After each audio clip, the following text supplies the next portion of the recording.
Alright, let's start our TLE majorship review.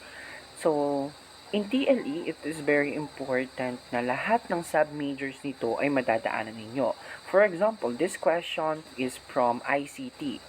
So, the question is, 5 kilobytes is equals to how many bytes?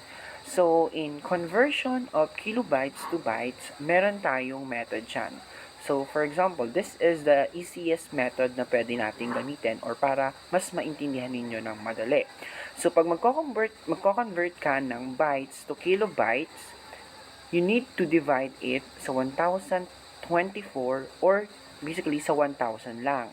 So, kailangan unang ninyong tatandaan is ang pagkakasunod-sunod. Ano bang pinakamaliit? Of course, the bytes. Susundan niya ng kilobytes, followed by megabytes, then gigabytes, up to terabytes. So, dapat yung pagkakasunod-sunod na yon ay tandaan ninyo para magiging madali sa inyo yung conversion.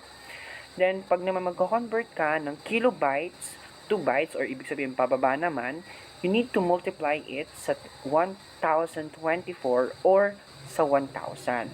So, para mas madali natin maintindihan, let's summarize it. Kapag magko-convert ka pataas, for example, from bytes to kilobytes, divide 1,000. So, ibig sabihin, liliit yung value. Then, kapag naman papa-convert mo siya pababa, let's say, kilobytes to bytes times 1,000. So, let's answer this question. 5 kilobytes. So, meron tayong kilobytes pababa because bytes yung hinahanap. So, meaning, times 1,000.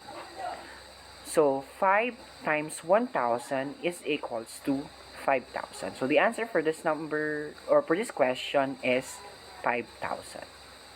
Next, how to properly measure flour. So, in TLE, so this question is from PUDS or Home Economics. So, in TLE, kailangan hindi yung based from experience mo siya isasagot. Kasi di ba meron tayong mga practices na sometimes hindi akma dun sa ating nile-lesson. Let's say, in reality, pwede naman tong dalawa na to. You can weigh flour before sifting it. Yun yung pwede mong gawin. However, in TLE kasi, kailangan kung ano yung nasa book, yun yung isasagot mo sa licensure examination for teacher. Hindi yung, ito kasi yung practice ko, ito yung isasagot ko. No. Kailangan yung nasa book or nandun sa reviewer yung iyong isasagot. So, for example, this one, ang correct answer for this one is sip flour before weighing. Kasi diba, sometimes pag nag-scoop tayo ng flour using our measuring cups, ay meron mga spaces. So, hindi proper yung measurement. That's why the proper way to measure flour is you need to sip it first and then tsaka mo siya i-weigh or i-measure using your measuring cups. So, yung two choices dito, which is yung letter A and B, una pa lang, eliminate nyo na yan. Kasi common sense, yun naman yung ano na yan. Parang, yung choices na yan is panggulo lamang. Clear? Okay. Next, for agriculture. So, we have here, it is a study of fruits.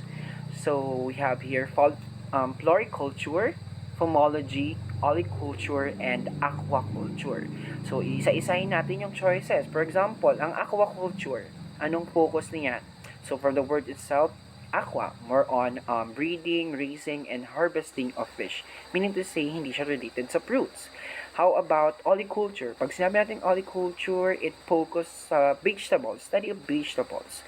While ang floriculture, from the word itself, flo, which means flower. So, study of flower. And then we have here letter B, which is pomology, which is the study of fruits. So, ganun. Una pa lang, isa-isahin nyo na yung choices para mag-i-eliminate na kayo at malalaki yung chance na makuha ninyo yung correct answer kapag nakapag-eliminate na kayo ng two choices. So, kahit isa, malaking bagay na yun. Okay, for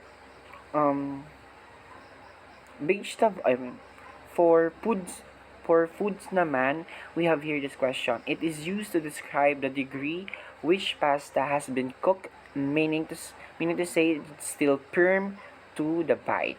So, is it al dente, a la carte, a la mode, or mirepoix? So, eliminate tayo ng panggulo choices dyan. Unahin natin si a la mode. Parang wala namang a la mode na tinuro sa atin in TLE. Next is mirepoix. Mirepoix is a diced vegetables yan na ginagamit natin in creating soup. So, X na din siya. Next, we have here a la carte. A la carte, it means na separate or yung binili mo is individual mo siyang babayaran. Next, al dente. So, yan yung ginagamit na term when it comes to pagluluto ng pasta. Meaning to say, it's still firm to the bite. So, yun. So, the answer is al dente.